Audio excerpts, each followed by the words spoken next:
సురేష్ రమేష్ గారు, చెప్పండి సార్.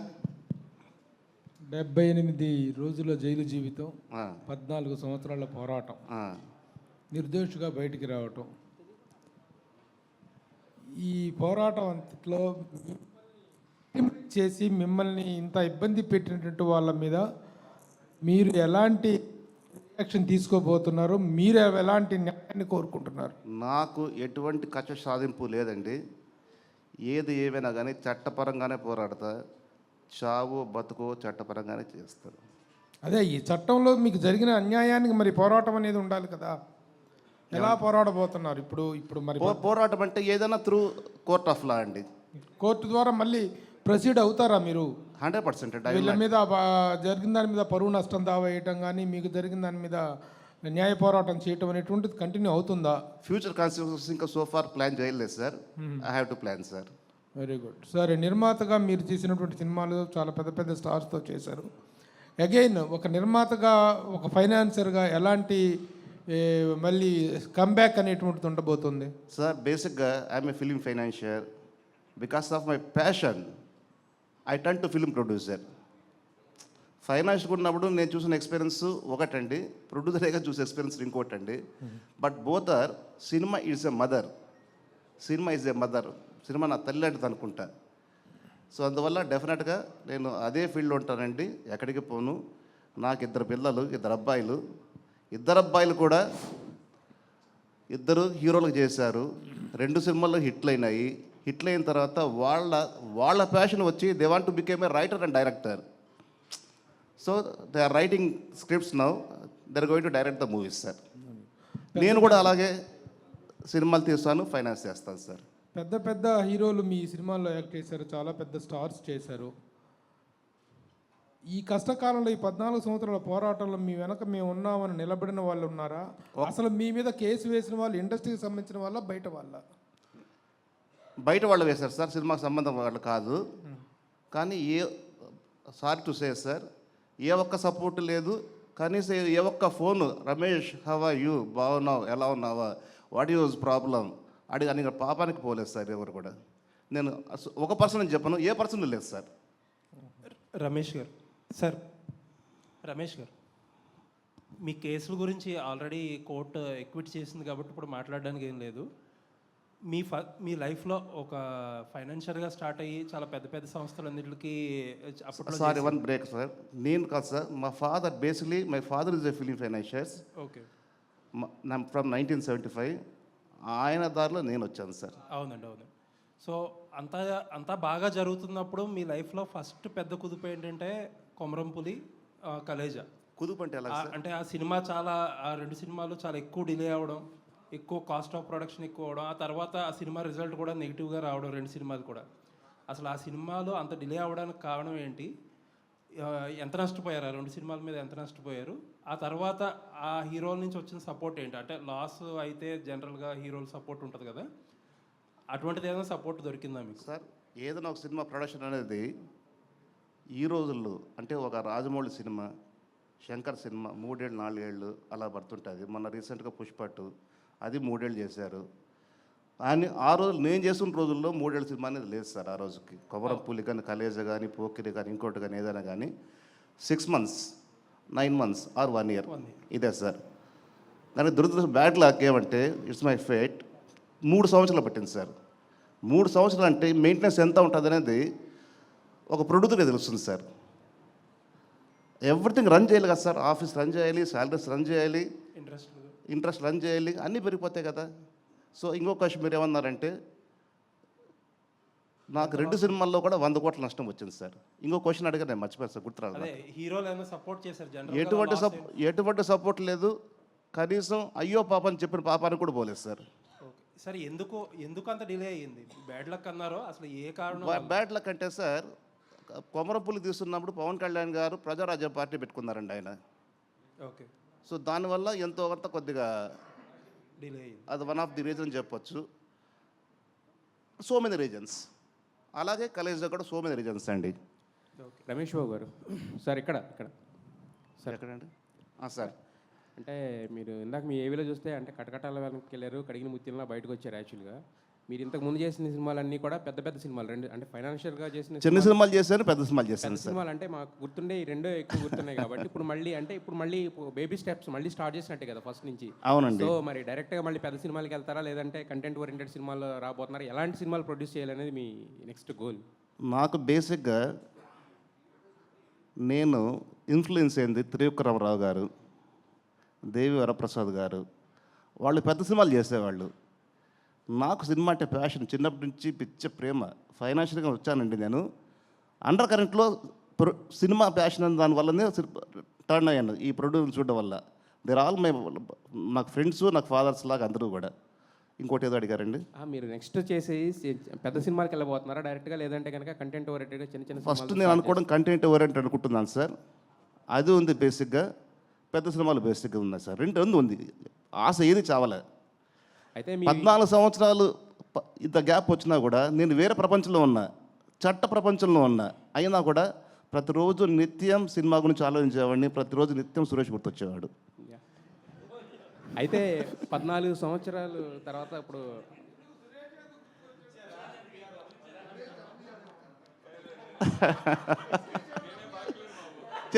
అది కాదు. నా ఫస్ట్ సినిమా చేసింది పిఆర్ఓ అతనే. తర్వాత మా అబ్బాయి హీరో యాక్ట్ చేసిన సినిమా తెలుగులో రిలీజ్ చేసింది అతనే. నాకేదైనా మంచి మాట్లాడుతూ ఉండేవాడు అతనే. ఎందుకో మరి నాకు ముందు ఇంటరాక్షన్ ఎక్కువ. నాకు అయితే ముందు నుంచి మీకు బాగా అండగా ఉంది సురేష్ గారు, అంతే కదా? అండగా అని చెప్పనండి, నాకు మంచి మిత్రుడు. మంచి మిత్రుడు. అవునండి. రమేష్ సరే, ఇప్పుడు మీరు బయటపడ్డారు, ఓకే, మాకు చాలా ఆనందంగా ఉంది సార్. రమేష్ బాబు గారు ఇప్పుడు విషయం ఏంటంటే, మీ మీద అపవాదం వచ్చింది ఇన్ని 14 ఏళ్ళు, ఏదో రాముడో వనవాసం లాగా.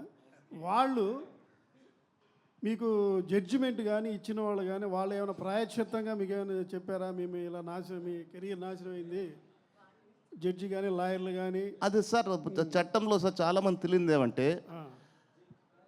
పోలీసు వారికి కేసు పెట్టడం వరకే తెలుసు. డిపార్ట్మెంట్ ఏం సార్, పెట్టిన తర్వాత దాంట్లో ఏ మటుకు మెరిట్స్ ఉంటే చట్టం ముందు తప్పించుకోలేదు సార్, శిక్ష అనుభవించాల్సిందే. మెరిట్ లేదనుకోండి, సాక్ష్యాధారాలు లేవనుకోండి, కేసును కొట్టేస్తారు. బట్ మన ఇండియన్ పీనల్ కోర్టులో ఏమంటే 14 ఏళ్ళు జీవితం పోయింది. అవును. దాని కాంపెన్సేషన్ ఎవరేమి ఇవ్వలేదు సార్, చట్టం లేదు దానికి. సారీ అని చెప్పారు ఫైనల్గా ఏమన్నా? మేము ఎవరు కోర్టు ఎందుకు సారీ చెప్తుంది సార్? పోలీసు కానీ వ్యవస్థ ఇప్పుడు మీ మీద వాదించి తప్పుడు కేసు బనాయించింది సార్. మన సినిమాలు చూస్తుంటాం కదా సార్, ఆ కెరియర్ హీరోని ఇలా చేస్తే వాడు ఏదో చేయడం, వ్యవస్థల మీద పోరాటం అనేది మీకు అనిపించలేదా? ఖచ్చితంగా వ్యవస్థ సార్. సార్ ఒక్క అబద్ధపు కేసు పెట్టినందువల్ల 14 సంవత్సరాలు పోలీస్ ఇన్ఫ్రాస్ట్రక్చర్, కోర్ట్స్, జడ్జెస్ ఎంత టైం వేస్ట్ అండి. అవును, పోయింది కదా సార్. మరి దాన్ని మనం ఏం చేయలేదు సార్. కొత్త చట్టం తేవాలి, గవర్నమెంట్ కొత్త చట్టం తెస్తే. అదే మీరు కొత్త చట్టం వస్తే నా మీద కాదు సార్. ఇలాంటి వాళ్ళు చాలా మంది ఉన్నారు, మీరే కాదు, ఆహా. ఇలాంటి వాళ్ళు చాలా మంది ఉన్నారు తప్పుడు కేసులు వేసి. అయితే వీరి వెనకాల ఏదైతే 11 కోట్లు ఏదో మీ మీద అపవాదం ఏదో పెట్టారు కదా, 14 కోట్లు మోసం చేశానండి. వాని వెనకాల నేను చెప్తాను.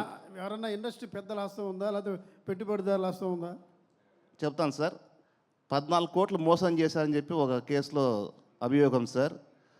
నాకున్న స్థలాన్ని మహాబలిపురంలో 10 ఎకరాలు ఉందండి, heart of the bit, 6 track roads 3 రోడ్లు వైపు ఉంది. ఆ స్థలాన్ని నేను ఒక వ్యక్తికి అమ్మినానని, ఆ వ్యక్తి నుంచి ఇంకో వ్యక్తికి అమ్మానని, ఇంకో వ్యక్తికి అమ్మానని, 25 మందికి అమ్మానని చెప్పి అభియోగం పెట్టి కేసు పెట్టారు సార్. సుదీర్ఘంగా న్యాయ విచారణ జరిగింది సార్. కోర్టు వారు నిర్దోషిగా చేసి నన్ను వదిలేశారు సార్.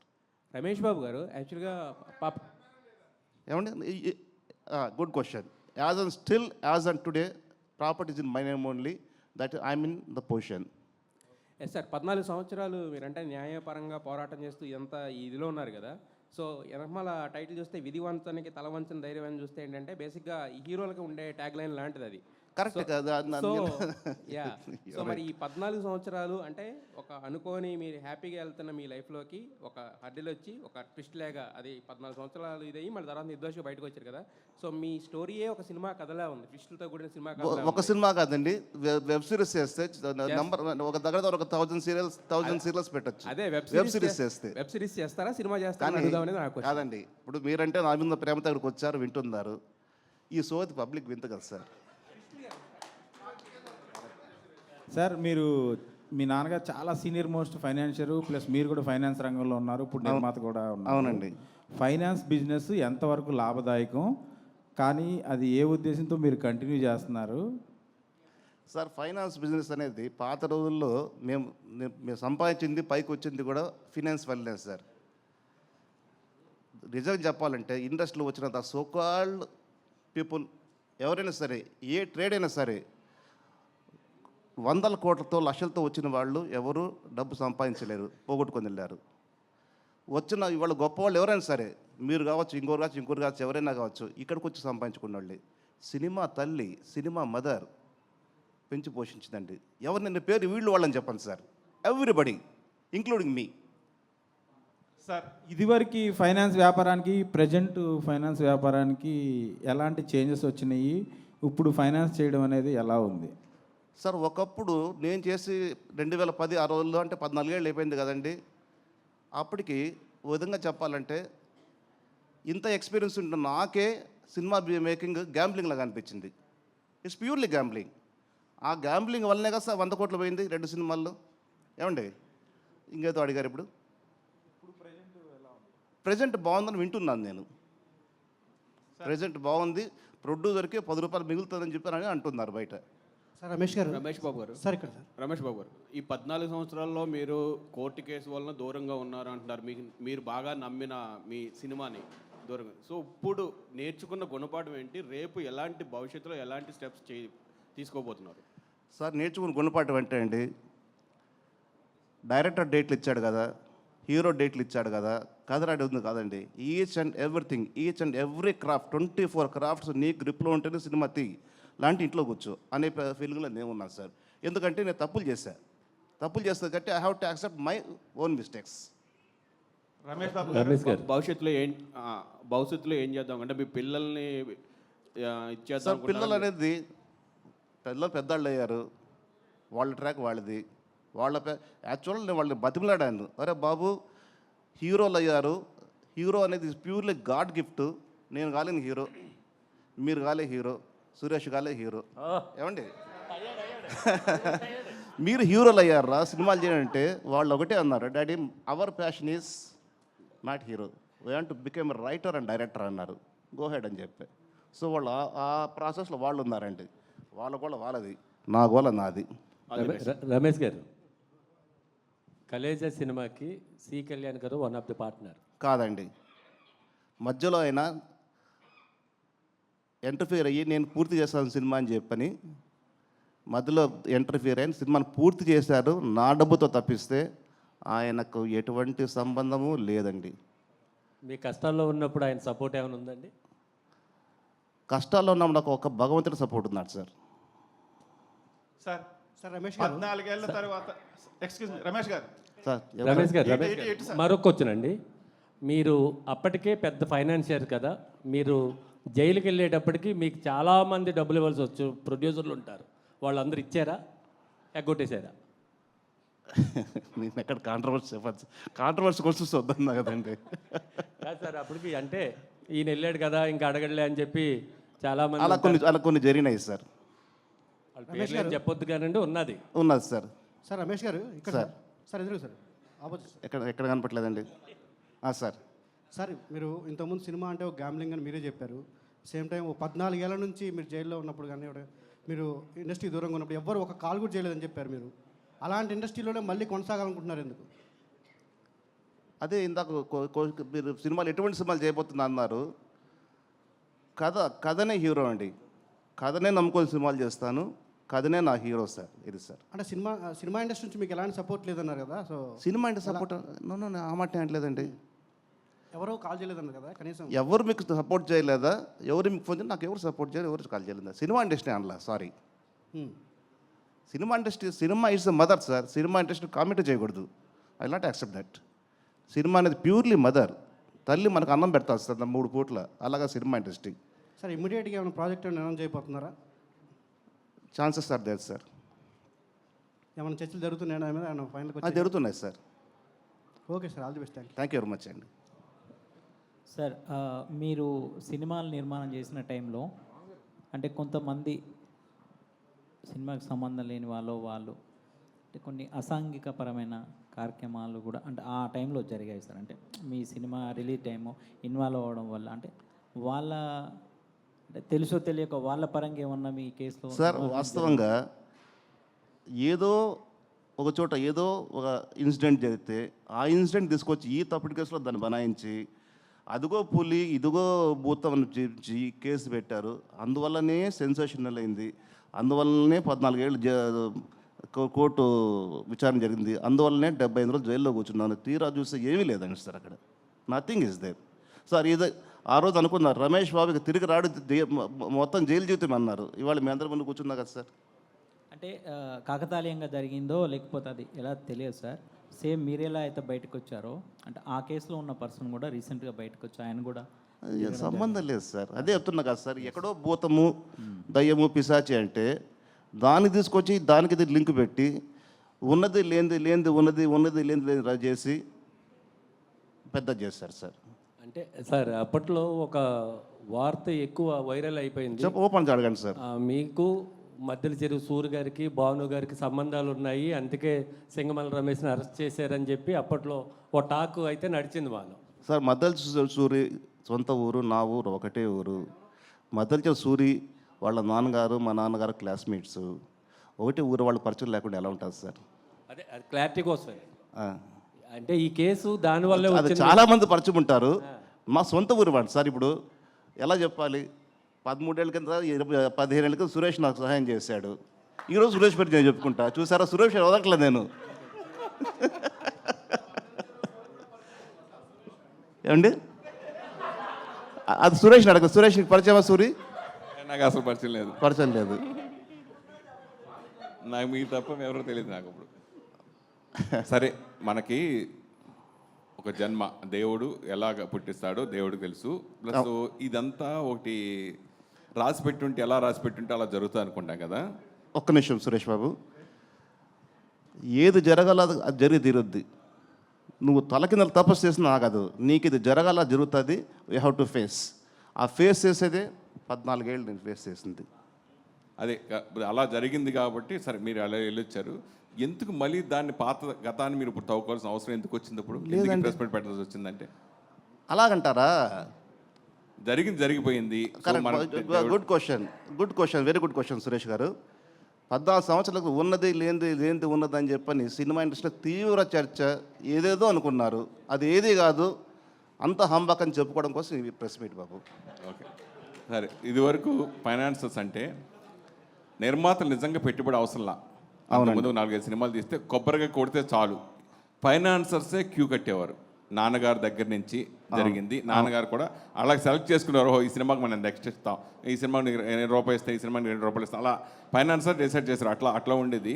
ఇప్పుడు మొత్తం మారిపోయింది. ఎలా ఏం మారిందంటారు? ఇప్పుడు చాలా వరకు ఇప్పుడు ఫైనాన్సర్స్ ఇవ్వాలంటే ఇదివరకు ఓన్లీ మాట మీద ఇచ్చేవారు, తర్వాత నోటుగా వచ్చింది, తర్వాత సినిమాగా వచ్చింది.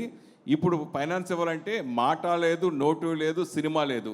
నీకు ల్యాండ్ ఏదైనా ఉంటే లేదా కొలాటరల్ ఉంటే అవి పెట్టుకునే మాత్రం సినిమాని నమ్మి ఎవరు ఫైనాన్స్ చేయట్లా. లేదండి, లేదు. చాలా తక్కువ మంది అంటే ఇప్పుడు జరుగుతుంది. అంటే పెద్ద సినిమాల వరకు ఓకే, పెద్ద స్టార్స్ వరకు, మిగతా సినిమాల వరకు ఏది అసలు అవకాశం లేదు. ఇదివరకు చిన్న సినిమాకు కూడా నిర్మాత మీద నమ్మకంతో మాట మీదో నోటు మీదో సినిమా మీద ఇచ్చేవారు. ఇప్పుడు అంత మారిపోయింది కదా. ఈ సిచ్యువేషన్లో మళ్ళీ ఫైనాన్స్ మారిన మాట వాస్తవం సురేష్ బాబు గారు. నేను సురేష్ వర్మ, మీరు డైరెక్టర్ పేరు తెలుసు, నాకు మంచి మిత్రుడు. శంభు అని సినిమా తీశాడు. ఆ రోజుల్లో 25 lakhs ఇచ్చాను నేను. నాకు అనా పైసా కట్టలే. అతని దగ్గర లేదు, పరిస్థితి బాగలేదు. మరి ఓకే డన్, థ్యాంక్ యూ, కట్టలేనన్నా అన్నాడు. ఓకే అన్నాను.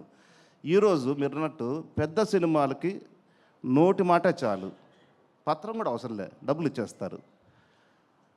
ఇక పెద్ద సినిమాలు అంటే వాళ్ళకేంటి, గ్యారంటీగా సినిమా రిలీజ్ అవుతుంది, ఆ రిలీజ్కి డబ్బులు ఖచ్చితంగా వస్తాయి అనే ధైర్యంతో చేస్తారు. అది పెద్ద సినిమా. ఇంకా చిన్న సినిమాలు అనుకోండి, రిలీజ్ అవ్వకపోతే ఆ డబ్బు పోద్ది కదా, ఫైనాన్షియల్ డబ్బు. అంటే నేను అలా చేయలేదండి.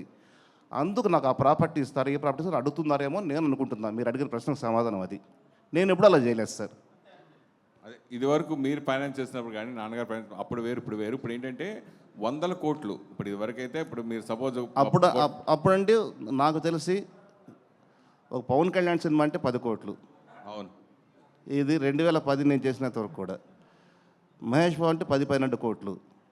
ఇవాళ 200 కోట్లు 300 కోట్లు ఫైనాన్స్ సంబంధం లేకుండా పోయిందండి. కానీ ఇది ఈరోజు కూడా చెప్తానండి, ఇట్స్ ప్యూర్లీ గ్యాంబ్లింగ్. ఏదైనా ఏ బిజినెస్ అయినా గ్యాంబ్లింగే కదా. ఇది గ్యాంబ్లింగ్ అండి. గ్యాంబ్లింగ్ ఇది రెండు ఒకటి. ఈ టైంలో నేను ఫైనాన్స్ చేస్తానని మళ్ళీ మీరు ప్రొడక్షన్ రావడని ఆ కోరిక దాంతవరకు కరెక్ట్ అనుకుంటున్నారు. సార్ పాములు పట్టేవాడు పాము కాటేస్తుందని తెలుసు, వాడు వేట పోక తప్పదు, పోతాడు, కాటేస్తే మందు పూసుకుంటాడు, మళ్ళీ ఇంటికి వస్తాడు. వ్యాపారం అది కదా సార్. సురేష్ నాకు ఫైనాన్స్ చేస్తాడమ్మో తెలియదు మరి. సార్ రమేష్ గారు ఇక్కడ చెప్పండి సార్. మీరు ఎన్నో శుక్రవారం సినిమాలు రిలీజ్ అవ్వడానికి చాలా హెల్ప్ చేశారు. ఏమండి ఇంకోసారి గట్టిగా చెప్పరా? ఎన్నో శుక్రవారాలకి సినిమాలు రిలీజ్ అవ్వడానికి మీరు కీలక పాత్ర పోషించారు మీ ఫైనాన్స్ దాంతో. సో మీ రిజల్ట్ కూడా శుక్రవారం వచ్చింది, జనవరి 31. సో నెక్స్ట్ ఫ్రైడేస్ నుంచి ఎప్పటి నుంచి అన్నా ఇప్పుడు మీ నెక్స్ట్ ఫ్యూచర్ ఏంటి అని చెప్పి చాలామంది అడిగారు. మీరు కొన్ని సినిమాలు అనౌన్స్ చేస్తా అని చెప్పి కూడా చెప్పారు. అయితే ఇప్పుడు ప్రజెంట్ సినిమా మీరు అన్నట్టు ప్రొడక్షన్లోనే చాలా మార్పులు వచ్చాయి. ఇప్పుడు మీ అబ్బాయిలని మీరు రైటర్ అండ్ డైరెక్టర్స్గా ఇంట్రడ్యూస్ చేయాలనుకున్నా కూడా ఫిల్మ్ మేకింగ్ ప్రాసెస్ కానీ నేను మేక్ చేయాలండి. నేనైనా మేక్ చేయొచ్చు, వాళ్ళు బయట ప్రొడ్యూసర్ చేసుకోవచ్చు. అది so far not decided. But మీరు ఇప్పుడు తీసుకునే జాగ్రత్తలు ఏమిటి ప్రజెంట్ సినారియోలో? అట్ ద సేమ్ టైం మీరు ఇన్నాళ్ళు ఈ 14 ఏళ్ళు దూరంగా ఉన్నారు, ఎంత ఓకే ఫైన్, ఇప్పుడు మీరు బయటకు వచ్చారు. దీని తర్వాత నుంచి మీ నెక్స్ట్ ప్రాసెస్ ఎలా ఉంటుంది? తీసుకొని జాగ్రత్తలు ఏమిటా సార్? ఇందాక కూడా చెప్పాను, కథే సినిమాకి హీరో సార్.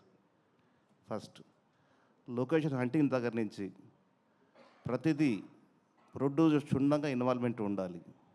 నాకు తెలిసి ఇవాళ ప్రొడ్యూసర్లు లేదు, నేను కూడా లేదు, ఉన్నవాడు కూడా అంతగా లేరు అనుకుంటున్నా.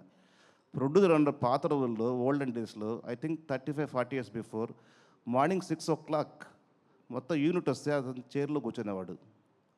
అలా ఉండి చేయగలిగితే సినిమా చేయగలరు సార్. నేను అలాగే చేస్తా, భవిష్యత్తులో చేస్తా, లేకపోతే సినిమాలు నేను చేయను సార్. ఎందుకంటే దెబ్బతిన్న ప్రాణం సార్. ఇంకో కొత్త దెబ్బలు తినే ఓపిక నాకు లేదు సార్. రమేష్ గారు ఇక్కడ రమేష్ గారు సార్ రమేష్ గారు అంటే మీరు కష్టాల్లో ఉన్నప్పుడు ఇండస్ట్రీ నుంచి ఒక ఫోన్ కాల్ లేదు, ఒక భరోసా లేదన్నారు. సో ఇప్పుడు మళ్ళీ కంబ్యాక్ వచ్చారు. మరి ఇండస్ట్రీ నుంచి ఇండస్ట్రీ నుంచి అనలేదు సార్. నేను ఇండస్ట్రీ నుంచి అనలే. మీకు తెలిసిన వాళ్ళు మీకు పరిచయం ఉన్న వాళ్ళ నుంచి అని అడిగారు. రాలేదు పరిచయం, ఎవరు ఫోన్ చేయలేదు నాకు. ఇండస్ట్రీ నుంచి అనలేదు. ఇండస్ట్రీ కామెంటే చేయండి సార్. ఎన్నిసార్లు అన్నా కూడా నేను ఒకటి చెప్తాను, ఇండస్ట్రీ ఇస్ మై మదర్, తల్లి లాంటిది. ఇండస్ట్రీని కామెంటే చేయకూడదు. ఇంతమందిని పోషిస్తుంది కదా సార్. మళ్ళీ అలాంటి మా మదర్ నిన్ను అక్కడే చేర్చుకుంటుంది అనుకుంటారు. ఎందుకంటే కష్టాల్లో ఉన్నప్పుడు ఎన్నో ఆటుపోట్లు అధిగమించారు. ఇప్పుడు ఎంతో కొంత మళ్ళీ ఆర్థికంగా నిలదొక్కుకోవడానికి మళ్ళీ వచ్చారు. మరి ఎట్లాంటి ప్రోత్సాహం మీకు లభిస్తుంది అనేది మీ ఆశాభావం? 200% తల్లి సార్. తల్లి ఖచ్చితంగా దగ్గర తీసుకుంటుంది సార్. తల్లి కాదని చెప్పేదని చెప్పండి, మదర్ తల్లి ప్రేమ చెప్పండి సార్. రమేష్ గారు అమ్మా. హాయ్, దిస్ ఈజ్ రాణి అండి. అమ్మా సార్ 14 సంవత్సరాలు అంటే నాట్ అన్ ఈజీ థింగ్. అమ్మా ఒక జీవితకాలమే కోల్పోయినట్లు. కానీ మీరు ఈ 14 సంవత్సరాల్లో చాలా చూసుంటారు. బయట నుంచి ఎన్ని వస్తున్నా కానీ అవి తట్టుకోవాలి. వాటిని తట్టుకుంటూనే ఫ్యామిలీని కూడా మేనేజ్ చేస్తూ వాళ్ళకి ధైర్యం ఇస్తూ ఉండాలి. సో మీరు ఈ సిచ్యువేషన్స్ని ఎలా తట్టుకోగలిగారు? సో వాళ్ళకి ఎలా ధైర్యం చెప్పగలిగారు? కేవలం భగవంతుడి మీద భారం వేయడం, మనోధైర్యంగా ఉండడమేనమ్మా, వేరేం లేదు. ప్రతిదీ కూడా ఆచితూచి ఆలోచించి పనిచేయాలి. ఒళ్ళు దగ్గర పెట్టుకొని పనిచేయాలి. అదమ్మా. సార్ రమేష్ గారు ఇక్కడ సార్ ఇప్పుడు మీరేంటి అని అంటే మీ జీవితం అనేది ఒక పుస్తకం సార్. అంటే ఎన్నో రకాలుగా అన్ని రకాలుగా అనుభవించారనమాట. ఎన్నో చూశారు, ఎన్నో అవకతవకలు ఎదుర్కొన్నారు సార్. అసలు ఒక మనిషి, సాధారణ మనిషి సినిమా ఇండస్ట్రీలో చూడని పరిస్థితి నేను చూశానండి. Okay sir. What is meant by life అంటే ఏం చెప్తారు sir? Me what is meant by life అంటే ఏం చెప్తారు? అర్థం కాలండి. జీవితం అంటే ఏంటి అని అంటే ఏం చెప్తారు? జీవితం అంటే ఏముంది సార్, జీవితం అంటే జీవితం సార్, అంతే. అంటే మీ ఉద్దేశంలో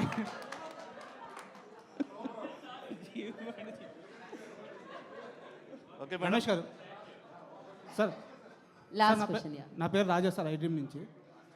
సార్ మీ జీవితంలో జరిగింది ఏదో జరిగిపోయింది, చాలా కష్టపడి మీరు బయటకు వచ్చేసారు. సో దాని గురించి కామెంట్ చేయట్లేదు.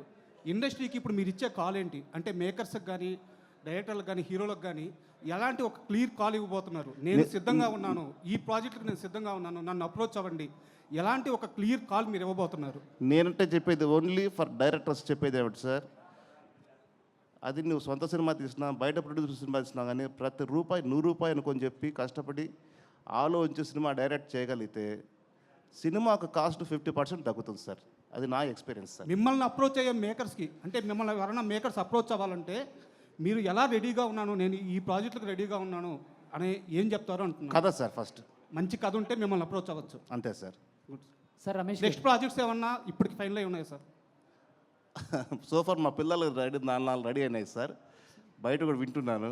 ఓకే, మీకు తెలియదు ఉంది ఏ జరగక ముందని మనం చెప్పలేం కదా సార్. జరగాల్సిందే జరుగుతుంది అన్నమాట. All the best sir. Thank you very much sir. Sir Ramesh గారు last question sir. Sir sir నమస్తే. నమస్తే సార్. సార్ ఇందాక మాట్లాడుతూ బడ్జెట్ విషయం గురించి కూడా మీరు టచ్ చేశారు. అంటే ఇదివరకు బడ్జెట్ ఇప్పుడు బడ్జెట్ చాలా పెరిగిపోయిందని చెప్పి. బట్ మీ అప్కమింగ్ మూవీస్కి ఏమన్నా బడ్జెట్ లిమిట్ పెట్టుకున్నారా? ఇంతలోనే మన సినిమా సార్ చేయాలి. నేను చెప్తాను సార్. బడ్జెట్ అనేది జాగ్రత్తగా ప్లాన్ చేసి ఇల్లు కట్టాలనుకుంటారు సార్. మీకు ఒక స్థలం ఉంటుంది, ఇంతలో కట్టాలనుకుంటారు. అది ప్లాన్. అది ఒక విధంగా అది మీ చేతుల్లో ఉంది, సినిమా మన చేతుల్లో లేదు. అది sir. Thank you sir. Thank you very much. Thank you so much. Thank you very much. So అందరికీ నమస్కారం అండి. థ్యాంక్ యూ రమేష్ బాబు గారు, థ్యాంక్ యూ సో మచ్. ఏదైనా తప్పు మాట్లాడంటే కైండ్లీ అపాలైజ్ మీ. లేదండి, మీరు మీ జీవితం నుంచి వచ్చిన అనుభవంతో కూడిన ఆన్సర్స్ ఇచ్చారు కాబట్టి అసలు ఎలాంటి తప్పు కాదు. So thank you so much. And మీరు బెస్ట్ని చూశారు, వర్స్ట్ని చూశారు, ఇప్పుడు స్ట్రాంగ్గా నిలబడతారు. అండ్ ఇక్కడ నుంచి అంతా మీకు మంచి జరగాలి మనస్ఫూర్తిగా. Thanks for your blessings ma'am. Thank you so much. And thank you media for your support. Thank you media everybody.